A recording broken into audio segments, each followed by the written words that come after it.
Hello everyone, আসসালামু আলাইকুম। ভয়েসটা কেমন শোনা যাবে জানি না। ফার্স্টলি আমার ঠান্ডা লেগেছে, সেকেন্ডলি একটু প্রেশারে আছি। সবাই দোয়া করবেন যাতে খুব তাড়াতাড়ি সলভ করে ফেলতে পারি। অন্যদের কাছে এটা প্রেশার না হলে আমার কাছে খুব বড় একটা জার্নি। যত তাড়াতাড়ি শেষ করতে পারি তত তাড়াতাড়ি ভালো। সো ভিডিওতে আসা যাক। রিজার্ভ করে রাখা গত বছরের কাঁঠালের বিচি আজকে বের করে আম্মু কিছু একটা রান্না করবে ঠিক করলো।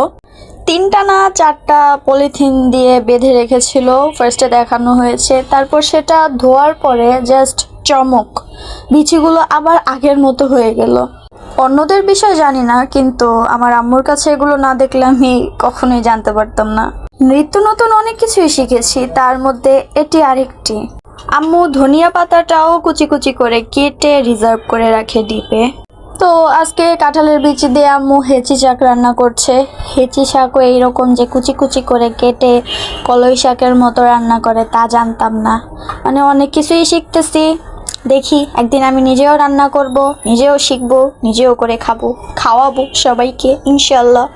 জানতাম না বলতে আমি শাকই চিনি না, কিছু শাক বাদে কোনো শাকই আমি চিনি না।